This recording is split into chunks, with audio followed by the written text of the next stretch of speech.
నమస్తే welcome to question hour ఎన్నికల్లో Congress majority మున్సిపాలిటీలను గెలుచుకుంది. కొన్ని చోట్ల మాత్రం షాక్లు తగిలాయి. ప్రభుత్వంలో సీనియర్ మంత్రులుగా ఉన్న చోట్ల కాంగ్రెస్ చతికిల పడిపోయింది. వారిలో మంత్రి శ్రీధర్ బాబు ప్రాతినిధ్యం వహిస్తున్న కరీంనగర్, మంత్రి వివేక్ జిల్లా ఆదిలాబాద్ జిల్లాలో వెనుకబడిపోయారు. మంత్రి వివేక్, ఎమ్మెల్యే వినోద్లకు సొంత నియోజకవర్గ ప్రజలు వ్యతిరేక తీర్పును ఇచ్చారన్నది టాక్. వివేక్ తన నియోజకవర్గం పరిధిలోని చెన్నూరు, కేతనపల్లి మున్సిపాలిటీలో కాంగ్రెస్ పార్టీ విజయం కోసం తీవ్రంగా శ్రమించారు. ఊహించని స్థాయిలో ఎన్నికల వనరులను ఖర్చు చేసినట్టుగా ప్రచారం జరిగింది. కానీ కేతనపల్లి మున్సిపాలిటీ ప్రజలు మాత్రం ఆయన్ను ఆదరించలేదు.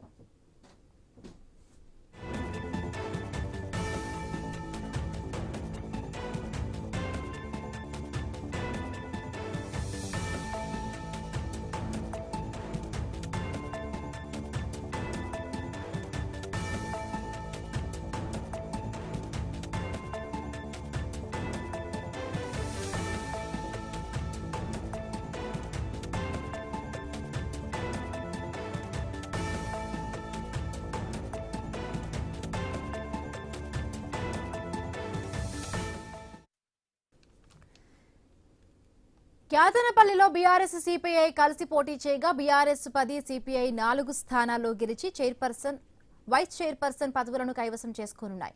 కాంగ్రెస్ కేవలం 7 స్థానాలను గెలవగా ఒకచోట ఇండిపెండెంట్ గెలిచారు.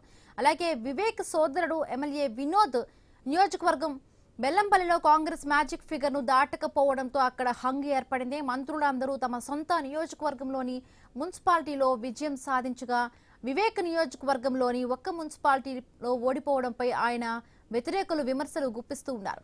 ఆయన వ్యవహార శైలి వల్లే నియోజకవర్గంలో వ్యతిరేక తీర్పు వచ్చిందని కామెంట్స్ చేస్తున్నారు. ప్రజలకు అందుబాటులో ఉండకపోవడం, కొంతమంది లీడర్లను మాత్రమే ఎంకరేజ్ చేయడంతో ఈ ఫలితాలు వచ్చాయన్నది ఆరోపిస్తున్నారు.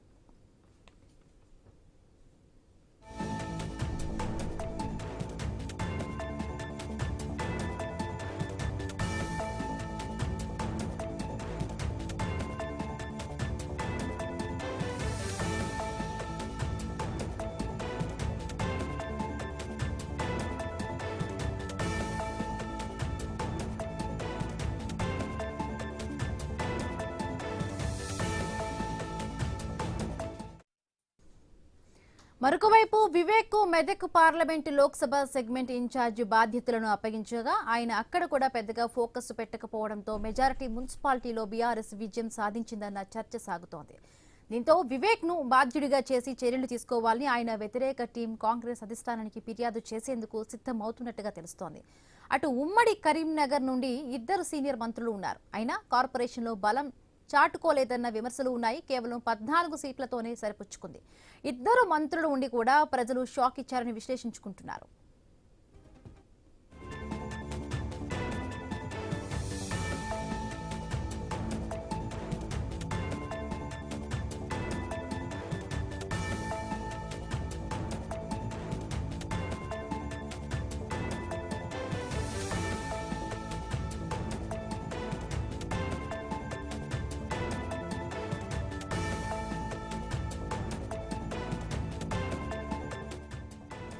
ఇక మంత్రులే కాదు, 3 ఎమ్మెల్యేలు తమ నియోజకవర్గంలోని మున్సిపాలిటీలను గెలుచుకోలేకపోయారు. పాలకుర్తి నియోజకవర్గం ఎమ్మెల్యే యశస్విని రెడ్డి తొర్రూరులో కాంగ్రెస్ ఓటమి పాలైంది. తుంగతుర్తి ఎమ్మెల్యే మందుల సామేల్ నియోజకవర్గంలోని తిరుమలగిరి, కల్వకుర్తి ఎమ్మెల్యే కసిరెడ్డి నారాయణ రెడ్డి నియోజకవర్గం ఆమన్గల్లో బీఆర్ఎస్ పార్టీ విజయం సాధించింది. మైనంపల్లి రోహిత్ నియోజకవర్గమైన మెదక్ మున్సిపాలిటీలో హంగ్ ఫలితాలొచ్చాయి.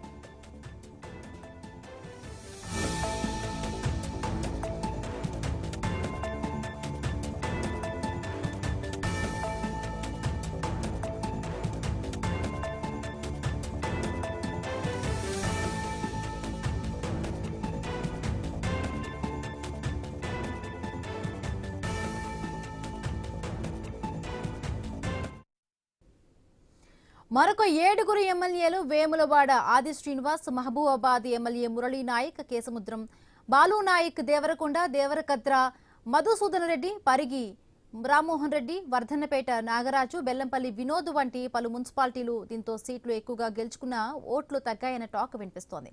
అధికారంలో ఉన్న కొన్ని చోట్ల గెలవాల్సిన కాంగ్రెస్ ఎందుకు గెలవలేకపోయింది? మంత్రులు ఎమ్మెల్యేల నియోజకవర్గంలో ఎందుకు వ్యతిరేక ఫలితాలు వచ్చాయి? ఇక కరీంనగర్లో ఎంఐఎంతో పొత్తు ఉన్న కాంగ్రెస్ ఎందుకు గెలవలేదు? అక్కడ బాధ్యులెవరు? మెదక్లో మట్టి కరిచారా? ఇక కరీంనగర్లో కలిసి రాలేదా? ఆదిలాబాద్లో ఆగమయ్యారా? సో ఇప్పుడు ఇదే అంతటా కూడా చాలా వరకు హాట్ టాపిక్గా నిలుస్తోంది. సో మున్సిపల్ ఎన్నికల్లో అత్యధిక స్థానాలు కాంగ్రెస్ గెలుచుకున్నప్పటికీ కూడా కొన్ని కీలక చోట్ల మంత్రులు ఎమ్మెల్యేలు నియోజకవర్గాల్లో కూడా వ్యతిరేక ఫలితాలు వచ్చాయి. వాటి స్థానిక రాజకీయాల లేకపోతే అంతర్గత కలహాల ప్రతిపక్షం బలం ఎక్కువగా ఉందా, ఎందుకు ఇలాంటి ఫలితాలు వచ్చాయనేది కూడా ఇప్పటికే అంతర్గతంగా కూడా కాంగ్రెస్ నాయకులు చర్చించుకుంటున్న విషయం. సో మొత్తంగా చూసాం కరీంనగర్ కార్పొరేషన్లో కూడా 66 వార్డుల్లో బీజేపీ 30 సీట్లు సాధించింది, కాంగ్రెస్ 14, బీఆర్ఎస్ 9. అక్కడైతే హంగ్ ఏర్పడింది. సో మేజర్గా కూడా అక్కడ కరీంనగర్ అనగానే బండి సంజయ్ ఎంపీగా అక్కడ ఉన్నారు, ఆయనకి బలం ఉంటుంది. సో ఎందుకు ఎంఐఎం అక్కడ 3 సీట్లను గెలుచుకుంది? మనం ఇక్కడ చూసుకుంటే అంటే అక్కడ ఎంఐఎం కలిసి కాంగ్రెస్ కలిసి పోటీ చేసినా కూడా ఎందుకు మద్దతు ఇచ్చినా కూడా కాంగ్రెస్ పార్టీకి ఎంఐఎం మద్దతు ఇచ్చినా అక్కడ గెలవలేని పరిస్థితి. సో కాంగ్రెస్కి ఎందుకు ఆ ప్రయోజనం కలగలేదు? ఓట్ల చీలిక, ముస్లిం ఓటర్ల సమీకరణాలు ఏమైనా అక్కడ మారిపోయాయా, లేకపోతే కాంగ్రెస్ అభ్యర్థులు స్థానికంగా అక్కడ బలహీనంగా ఉన్నారా? సో చాలా వరకు కూడా అక్కడ అదేవిధంగా మంత్రి పొన్నం ప్రభాకర్ కూడా అక్కడ మంత్రిగా ఇన్ఛార్జ్గా కూడా ఉన్నారు. సో సీట్ల కేటాయింపులో కానీ టికెట్ల కేటాయింపులో కానీ లేకపోతే క్యాంపెయిన్లో ఏమైనా లోపాలు ఉన్నాయా? సో అంతర్గతంగా కూడా కాంగ్రెస్ నాయకులంతా కూడా చర్చించుకుంటున్న పరిస్థితి. సో మెదక్లో చూసుకున్నా కూడా భారీ అంటే ఉమ్మడి మెదక్ జిల్లాలో బీఆర్ఎస్ చాలా వరకు బలంగా ఉన్న పరిస్థితి. సో అధికారంలో ఉన్నా కూడా ఎందుకు మెజారిటీ స్థానాలు వీళ్ళకి దక్కలేదు? ఇంకా మెదక్లో కాంగ్రెస్ బీఆర్ఎస్ పార్టీ స్థానికంగా కూడా చాలా వరకు కూడా బలంగా ఉన్నట్టుగా కూడా అనిపిస్తోంది.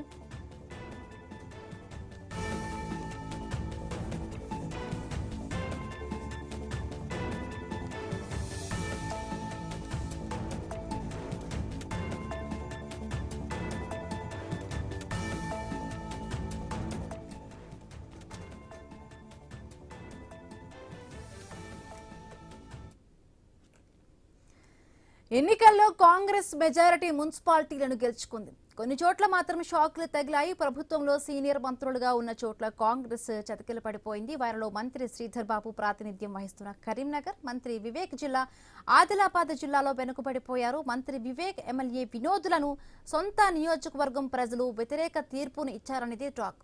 వివేక్ తన నియోజకవర్గం పరిధిలోని చెన్నూరు, కేతనపల్లి మున్సిపాలిటీలో కాంగ్రెస్ పార్టీ విజయం కోసం తీవ్రంగా శ్రమించారు.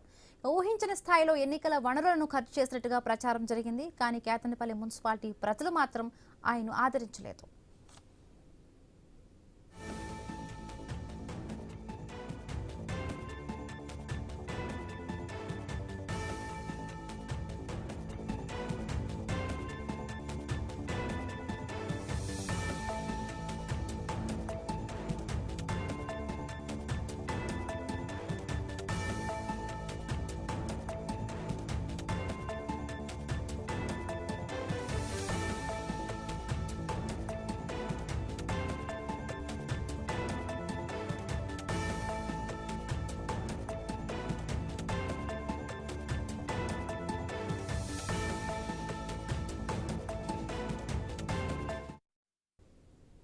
కేతనపల్లిలో బీఆర్ఎస్ సిపిఐ కలిసి పోటీ చేయగా బీఆర్ఎస్ 10, సిపిఐ 4 స్థానాల్లో గెలిచి చైర్పర్సన్, వైస్ చైర్పర్సన్ పదవులను కైవసం చేసుకోనున్నాయి.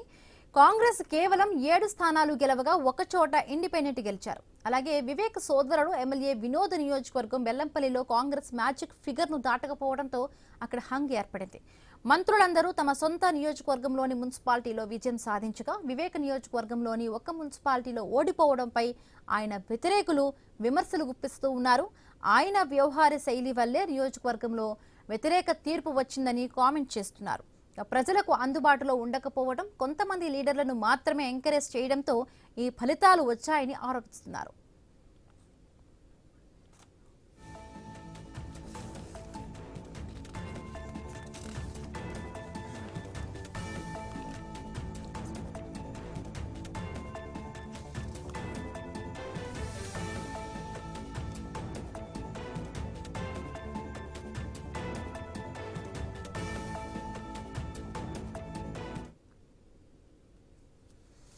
ఇక మున్సిపల్ ఎన్నికల్లో కాంగ్రెస్ పార్టీ అత్యధిక స్థానాలు గెలుచుకున్నప్పటికీ కూడా కొన్ని కీలకమైన స్థానాలు మంత్రులు ఎమ్మెల్యేల నియోజకవర్గాల్లో కూడా అంత ఆశించిన ఫలితాలు రాలేదు. రైట్, మాట్లాడుతున్నాం.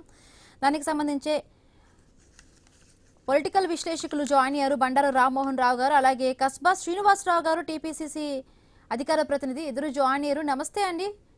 బండారు రామ్మోహన్ రావు గారు, ఎట్లా చూస్తారు ఈ ఫలితాను? అంటే రాష్ట్ర వ్యాప్తంగా కూడా కాంగ్రెస్ పార్టీ మెజారిటీ స్థానంలో సీట్లను కైవసం చేసుకున్నప్పటికీ కూడా అంటే మంత్రులు ఎమ్మెల్యేలు ఉన్న నియోజకవర్గాల్లో మాత్రం ఆశించిన ఫలితాలు రాలేదు. అక్కడ ఉన్న వాళ్ళకి అంటే ఇప్పటికే మనం చూస్తాం కొంతవరకు కొంతమందినే కూడా ఎంకరేజ్ చేయడం వల్ల అంతర్గత ఏవైనా కూడా కొన్ని ఇబ్బందులు ఉన్నాయా, లేకపోతే క్యాంపెయిన్లో ఏమైనా ప్రాబ్లం ఉందా? సో ఇవన్నీ కూడా చాలా వరకు కూడా వస్తున్న ప్రాబ్లమ్స్. ఎందుకు ఇలాంటి సిచ్యువేషన్ అంటే అధికారంలో ఉన్న వాళ్ళకి ఈజీగా కూడా అధికారం అనేది రావడానికి ఛాన్సెస్ ఉంటాయి. బట్ వేరే కాంగ్రెస్ పార్టీకి వచ్చినప్పటికీ డిఫరెంట్గా కూడా అక్కడ అనిపించింది. మా హిమబిందు గారు, మీకు అట్లాగే పెద్దలు శ్రీనివాసరావు గారికి ఐన్యూస్ ప్రేక్షకులు నమస్కారం. నేను ఏమంటే ఇంతకంటే ఇంకేం కావాలంటున్నాను. అంటే జనరల్ గా ఆశకు అంటుండాలి కదా. ఏ రకంగా చూసినా కాంగ్రెస్ పార్టీ విజయం సాధించింది. అన్ని మున్సిపాలిటీలో చాలా వరకు వచ్చింది అంటున్నాను. అట్లాగే రెండు వ్యతిరేక పార్టీలు ఉండగా కాంగ్రెస్ పార్టీ ఈ మాత్రం విజయం సాధించి గొప్ప అంటున్నాను. తప్పదేం కాదు కదా. 70 మున్సిపాలిటీలలో డైరెక్ట్ గా అంటే స్వయంగా గెలిచింది. మరొక 10-15 మున్సిపాలిటీలలో హంగ్ వచ్చినా కూడా అంటే 37 మున్సిపాలిటీలు హంగ్ వస్తే అందులో సగం కంటే ఎక్కువ ఇప్పుడు కాంగ్రెస్ పార్టీ చేజిక్కించుకోబోతున్నది. ఎందుకంటే ఏం కావాలంటే విజయం అంటే బీఆర్ఎస్ వాళ్ళు కూడా అదే తమకు దక్కిన దానికి సంతృప్తి పడకుండా ఏమంటున్నారు, వాళ్ళు మా అంత గెలవలే కదా, అప్పుడు 90 గెలిచాం 100 గెలిచామంటున్నారు. అంటే ఏమన్నట్టు ఇప్పుడే అధికార దుర్వినియోగం చేసిండ్రు, దుర్మార్గంగా వ్యవహరించారని వాళ్ళే అంటారు. అంటే వాళ్ళు అప్పుడు ఇంతకంటే ఎక్కువ చేసినట్టే కదా. మరి ఏమంటున్నానంటే ఇప్పుడు వాళ్ళ ఓటమికి కారణాలు వెతుక్కోవాలి. ఎందుకు ఇంత తక్కువ వచ్చినాయి, ఏం చేస్తే బాగుండే, ఎట్లా చేస్తే బాగుంది అని ఆలోచన చేస్తారా? కాంగ్రెస్ తక్కువ వచ్చినాయి అని ఇప్పుడు ఎట్లా ఉందంటే ఏ రకం ఉందంటే బీజేపీ వాళ్ళది కూడా ఎట్లా ఉందంటే మీరు చూడండి. అంటే తపస్సు చేస్తే ఇద్దరు మునులు తపస్సు చేస్తే దేవుడు ప్రత్యక్షమైందట. ఏం కోరుకుంటావు బిడ్డ అంటే వాడికి ఏం కోరుకుంటాడో దానికి డబ్బులు అడిగిండట. అట్లా ఉన్నది పరిస్థితి. అంటే ఏమంటున్నానంటే బీజేపీ వాళ్ళు కూడా మాకు తక్కువ వచ్చింది కాదు, వాళ్ళకి తక్కువ వచ్చినాయి కదా అంతకంటే తక్కువ అని ఎద్దేవా చేస్తున్నాను. నేను ఏమంటా అంటే ఇది కరెక్ట్ కాదు. అంటే మాది ఒక్క కన్నే పోయింది, వాడికి 2 కాళ్ళు పోయినాయి కదా అని మాట. ఇట్లాంటిది సరైనది కాదంటున్నాను నేను. ఇప్పటికీ నా ఉద్దేశం ఏంటంటే కాంగ్రెస్ పార్టీ మీద ఆరోపణలు ఉన్నాయి. ఏది అధికార దుర్వినియోగం చేసిందని రకరకాల చేసిందని అంటున్నారు కదా. మరి అప్పుడు 2018 మన 19లో కానీ 20లో కానీ మున్సిపల్ ఎలక్షన్ 2020లో జరిగినాయి. 20లో జరిగినట్టే మరి ఘోరం చేసి బీఆర్ఎస్ లాగా అప్పటిలాగా అప్పటి బీఆర్ఎస్ లేదు అప్పుడు టీఆర్ఎస్ లాగానే 100-120 మున్సిపాలిటీలో 110 గెలిచాం, 112 గెలిచాం. అప్పుడు 4 వచ్చినాయి కాంగ్రెస్ కు. అట్లా రావాల్సి ఉండే మా వీళ్ళకి కూడా ఇప్పుడు అంటే మీ మీద దౌర్జన్యం చేయాల్సిందే కదా. మరి ప్రజాస్వామ్యయుతంగా పోయి తక్కువ వచ్చినా సరే మంచిది అని అనుకుంటే తప్పు అవుతుందా అంటున్నాను. మన కాన్సెప్ట్ మన పర్సెప్షన్ కూడా మారాలి. మరి ఏమంటా అంటే 50% కన్నా ఎక్కువ గెలుచుకుంటుంది అంటే ప్రతిపక్షాలు 20 ఏమైనట్టు లెక్క అంటున్నాను. గెలిచింది కదా 50% కన్నా ఎక్కువగా గెలిచింది కదా. మరి అప్పుడు ప్రతిపక్షాలు తమ నిర్వీర్యానికి తమ మన ఓటమికి ఎదుటి వాళ్ళు మిగతా కన్నా ఎక్కువ గెలుచుకునేదండి మేమే షేర్ కానంటే ఏమన్నట్టు ఎన్ని వచ్చినాయి? కరెక్ట్ 13 బీఆర్ఎస్ కి వచ్చింది. మన బీజేపీకి ఒక్కటి కూడా పూర్తి స్థాయిలో ఒక్కటి కూడా రాలేదు. కనీసం ఎంఐఎం కన్నా 2 దక్కే అవకాశం ఉంది కనుక. అంటే మనకు కార్పొరేషన్ పక్కన పెడితే కార్పొరేషన్లకు అవదానం హంగు ఓదాన్లో ఇంకో 4గురితో కలిసి పనిచేయాల్సిందే. తాగు మన ఏమంటారు దాన్ని కోఆప్షన్ మెంబర్స్ తోని అంటే వాళ్ళు మన ఎక్స్ అఫీషియల్ మెంబర్స్ తోనే గట్టెక్క పరిస్థితి కరీంనగర్ లో. అందుకని ఏమంటా అంటే 3 ముక్కల ఆటలో ఖచ్చితంగా ఈ మాత్రమే లాభపడ్డది అంటున్నాయి. కాంగ్రెస్ లాభపడ్డది అంటున్నాయి 3 ముక్కల ఆటలో. ప్రతిపక్షాల ఓట్లు చీరిపోయి మీ ఇద్దరు కొట్లాడుకుని దోనోలాడేతో తినొక ఫాయిదా హోదా అని వారికి చేశారు. నిజంగా చెప్పారంటే మీరిద్దరు కొట్లాడకుండా కొంతవరకు ఎవరైనా ఒకరు వీక్ అయి ఉంటే వాళ్ళ కాంగ్రెస్ కి ఇంకా తక్కువ వచ్చేది అంటున్నారు. అందుకని ఇవన్నీ కూడా వాళ్ళకి తక్కువ వచ్చినాయి మాకన్నా అప్పుడు బాగా వచ్చేది ఉండే అని మాట్లాడితే మాత్రం సరైనది కాదు. కాంగ్రెస్ పార్టీ సంతృప్తికరంగా గెలిచింది. దాదాపు 50 కలిసి 85 మున్సిపాలిటీ దాకా గెలుచుకోబోతుంది అంటాడు. 70 స్వయంకి గెలిచింది అంటున్నాడు కదా. ఎక్కడ కాకుండా హంగ్ వచ్చిన దగ్గర వాళ్ళు గెలుస్తారు కనుక 30 నుండి 40% వరకు కూడా కొన్ని మున్సిపాలిటీలో హంగ్ రావడం అంటే ఇంకా ప్రతిపక్షాలు చాలా వరకు కూడా బలంగా ఉన్నాయని మనం అర్థం చేసుకోవాలి. పూర్తి మ్యాండేట్ ఇచ్చారు అనుకోవచ్చు. ఉండాలి కూడా హిమవతి గారు. నేనేమంటా అంటే రాష్ట్రంలో ఏ పార్టీ ఉంటే ఈ మొత్తం బుళ్ళు వచ్చేసుకుంటా మొత్తం అంతా అదే కావాలని మనం కూడా ఎందుకు కోరుకుందాం అంటున్నాను. నేను ఇంత ప్రతిపక్షం గట్టిగా ఉంటే అంత మంచిది అంటున్నాను. అలాగే చెప్తాను. నెహ్రూ గారే అప్పుడెప్పుడో 1952 నుంచి 64 దాకా అంటే వరుసగా 4 ఎన్నికలు గెలిచిన తర్వాత 3 ఎన్నికలు అనుకోండి. మొదటిసారి 40 ఏళ్ళు ఎన్నికలు 52, 57, 64 గెలిచినప్పుడు ప్రతిపక్షం వీక్ గా ఉంటే తన మీద తనే వ్యాసాలు రాసుకునేవాడట. గట్టి ప్రతిపక్ష నిర్మాణాత్మకంగా గట్టి ప్రతిపక్షం ఉండాలని చెప్పి. అట్లా కోరుకుందామా? అధికారంలో ఉన్నవాడి అన్ని స్థానాల్లో కింది నుంచి పై దాకా ఇప్పుడు డబుల్ ఇంజిన్ సర్కార్ అని బీజేపీ ఉంటుంది. ఎందుకు మనం వద్దంటున్నాం? కరెక్ట్ కాదు, సమాఖ్య స్ఫూర్తిని కాపాడాలంటున్నాం. ఇక్కడ కూడా అంతే, స్థానిక ప్రభుత్వాల్లో ప్రతిపక్షమైన స్వపక్షమైన గెలవాల్సింది గెలుస్తారు. ఇంకోటి స్థానిక ఎజెండాలు వేరే ఉంటాయి కదా హిమవతి గారు. ఏమంటా అంటే ఇప్పుడు శ్రీనివాసరావు గారు, రామ్మోహన్ రావు ఎవరు గెలిస్తే బాగుంటుందని స్థానికులు నిర్ణయించుకుంటారు. అంటే రాష్ట్రంలో ఏ అంటే పార్టీ టాప్ పార్టీని ఇప్పుడు గెలిపి రాష్ట్రం అంతా కూడా అంటే కాంగ్రెస్ పార్టీ చాలా వరకు చాలా మున్సిపాలిటీలు గెలుచుకుంది, ప్రభావం చాలా ఉంది. కానీ ఇప్పుడు ఎవరైతే ఉన్నారో స్థానిక ఎమ్మెల్యేలు కానీ ఎమ్మెల్యే వాళ్ళకి కొంత ఆ నియోజకవర్గాలపైన పట్టు ఉండాలి. అక్కడ ప్రజలు వాళ్ళని చాలా వరకు కానీ అక్కడ కొంత ఏదో కొంత తగ్గినట్టుగా అనిపిస్తోంది.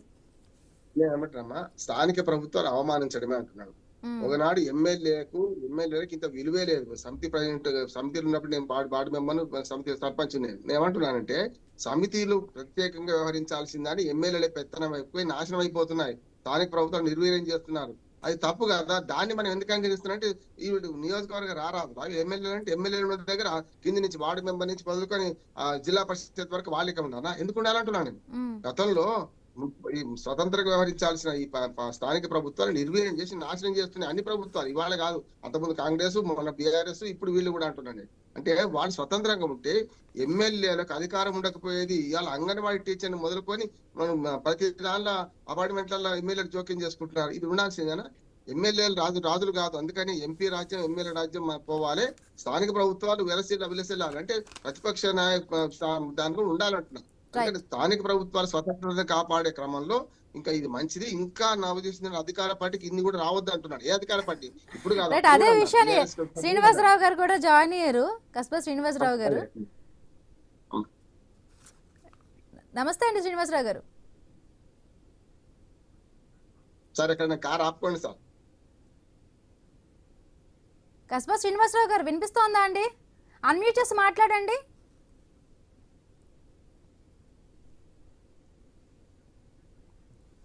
రైట్, నెట్వర్క్ ప్రాబ్లం ఉన్నట్టుగా అనిపిస్తోంది. రైట్ బండారు గారు, రైట్ మనం అంటే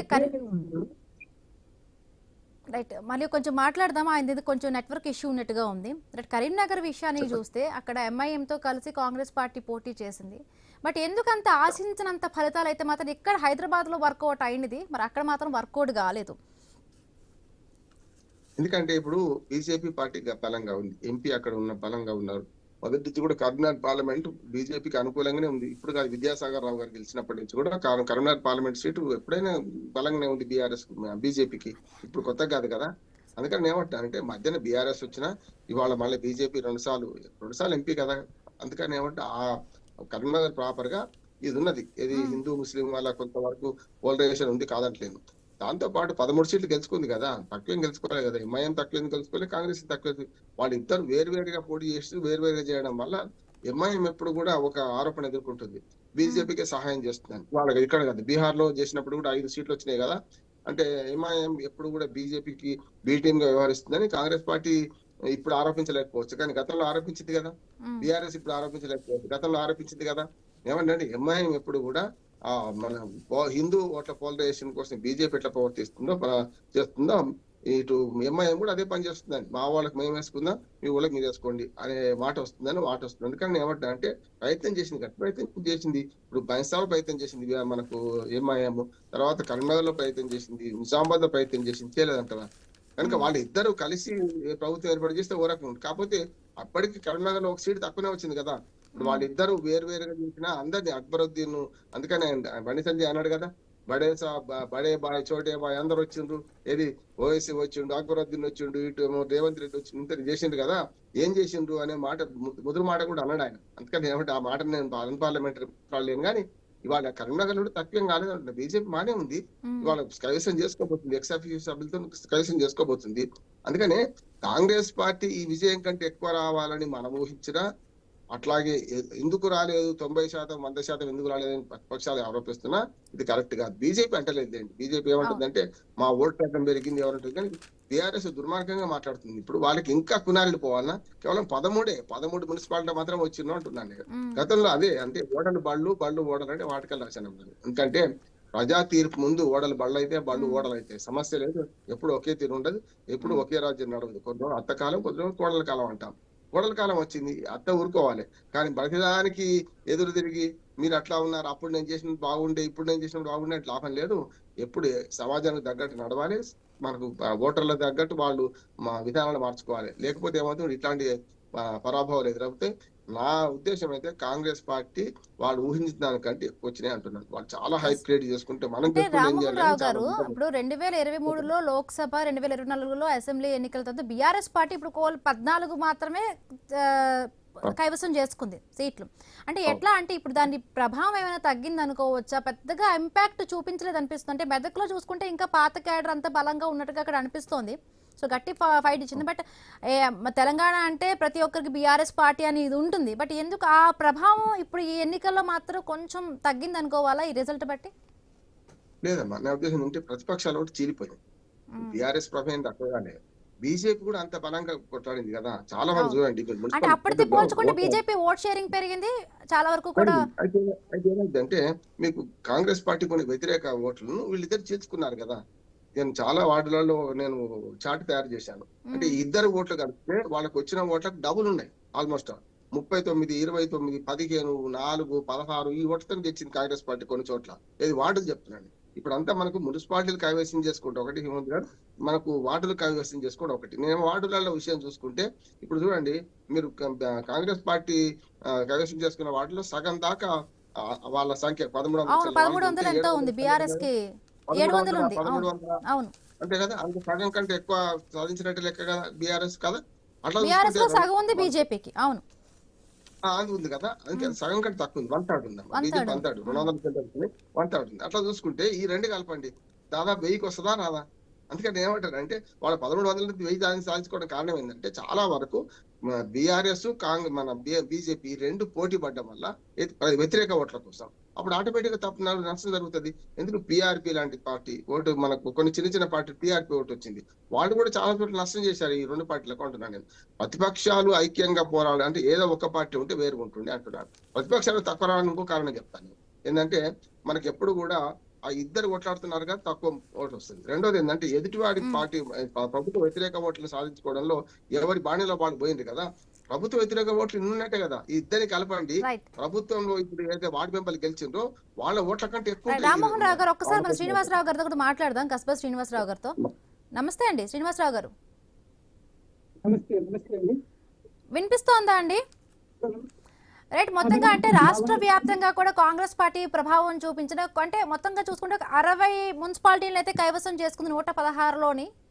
సో మొత్తానికి 64 వరకు కైవసం చేసుకుంది. అంటే చాలా వరకు 30 నుంచి 40% వరకు కూడా హంగ్ వచ్చిన పరిస్థితులు. అంటే మొత్తం ప్రజలందరూ కూడా రేవంత్ రెడ్డి ప్రభుత్వానికి పూర్తి మ్యాండేట్ ఇచ్చారనుకుంటున్నారా ఈ ఫలితాలు బట్టి?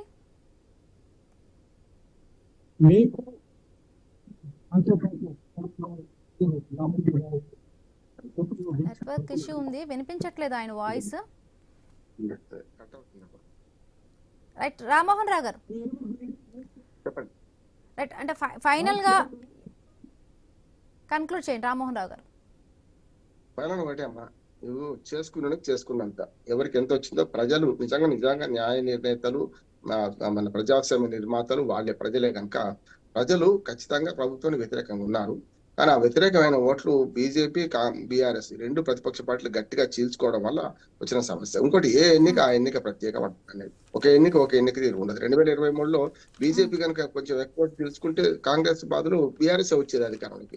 2024 చూడండి, మీరు రెండు జాతీయ పార్టీల మధ్యన పోటీ అనుకున్నారు కనుక బీఆర్ఎస్ కు 0 ఇచ్చారు. చూసింది కదా మనం అప్పుడు 2024 అంటే.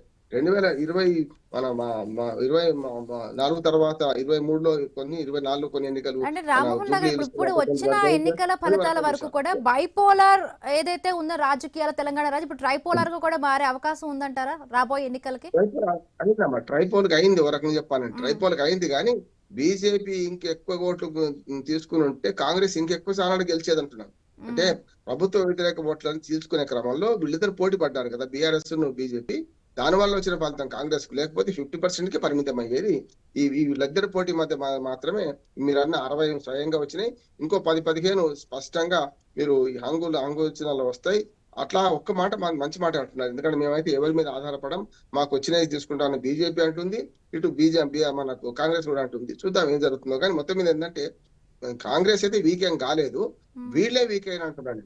13-12కే పడిపోయింది, 14 అంటున్నారు, 13 అంటున్నారు బీఆర్ఎస్. అంటే మరి వీక్ అన్నట్టే కదా ఓ రకంగా చెప్పాలంటే. కాకపోతే అప్పుడు వాళ్ళు 4 గెలిచారు, మేము 13 గెలిచామని వీళ్ళు అంటున్నారు. అందుకే అంటున్నా కదా, ఇప్పుడు కింద పడ్డా మీద పడ్డా మాదే పై చేయడానికి ఈ ప్రతిపక్షాల వ్యూహం ఒక రకంగా చెప్పుకోవచ్చు అంటున్నాను నేనైతే. Right, thank you so much అండి బండారు రామ్మోహన్ రావు గారు డ్రైవ్ లో పాల్గొన్నందుకు. సో చూసారు కదా, ఇది వాళ్ళ క్వశ్చన్ అవర్.